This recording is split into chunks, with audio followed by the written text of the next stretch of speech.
Hi there. Well, today I thought I'd give you a little bit of feedback of my recent trip to China and Bangkok. I'll show you some of the things that I went to see in those areas, and let's have a look and see what the tech scene is like over there. So Shenzhen is in the southern part of China, very close to Hong Kong.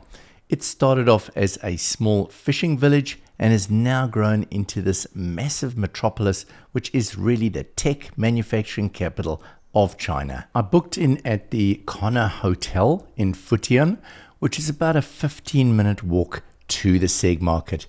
It's really affordable, around 80 New Zealand dollars per night. You come in and then you put your key card in here as normal. And then what happens, as you can see, the curtains automatically open. And they're giving us a greeting. Now we've got a whole lot of different smart features here. We can select different lights. We can say, what do we want? Do we want a cinema mode? Cinema mode basically gives us quite a cool sort of a backlighting behind the TV. Closes our curtains automatically. We move into the bathroom. They're quite big on these smart toilets. So we can come along here and we can say, open up the lid. So this little robot is what's designed to make deliveries to the rooms. It could be food or perhaps a parcel. So it will effectively collect the parcel and then it will call the lift, select the floor that it wants to go to. Once it reaches that floor, it heads out down the passage, and then when it gets to the person's room, it actually rings their phone and tells them that the parcel is there for delivery.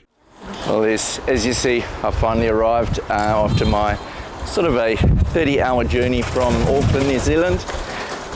Finally here at the well-renowned Sig Electronics Market in Shenzhen. You can see the size of this place. If you look up there, there's 7 levels of tech, all sorts of things, literally from cameras to PC boards to radios to watches to little cheap gadgets, basically anything you could want in the way of electronics. So when it comes to purchasing things in China, there's a whole lot of different levels. If, for example, you want to buy a brand new iPhone from the iPhone shop, you're going to pay a very similar price to what you would pay here in New Zealand, or I would imagine in most parts of the world.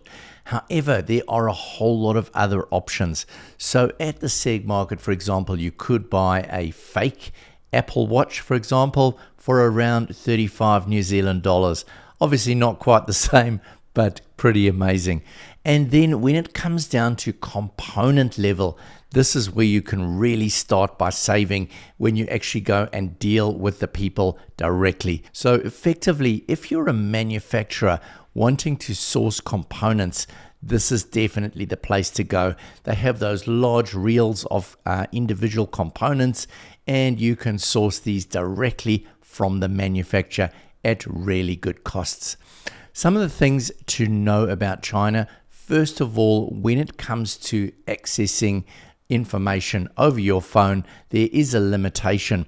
When you connect to the Wi-Fi, you'll find that you can't access things like YouTube or Facebook, etc., because of the block on the system. Luckily for me, when I was roaming, I was able to access these things because it seems on the roaming service that there's a VPN automatically in place, but I was limited to 1 gig of data on my standard roaming plan, over which I'm not sure what I would have been paying. Some other things about China, the mass transport system is really good, certainly a great cheap way of getting around. The taxis can be quite tricky to manage. When I first arrived, I was paying cash. It seems they don't accept credit cards. So one of the things that I would try and do, first of all, if you're paying by cash, have the correct change, because they often won't have change. The second thing is, if you can, try and set up either WeChat Pay or Alipay so that you can pay with things electronically using your phone. I did try and set this up, but for some reason or other, it didn't want to work when I got over there. I can definitely say that the highlight of this trip was catching up with the team at Reolink. They gave me a fantastic presentation about the history of the company, showed me around the showroom and the customer services department, and we also discussed about how we can work more closely in the future. Second part of my trip included a visit to the fantastic city of Bangkok. Did some amazing things like the night river cruise, which is really excellent. I also checked out the tech scene while I was there. They include some really high-end stores like the Apple stores, but also some dedicated home automation stores like this TP-Link Tapo store that I found. So once again, it's been a fantastic trip, and I hope you benefit a little bit from this. It's a little bit of a different content, but I look forward to catching up with you in the next one. Bye for now.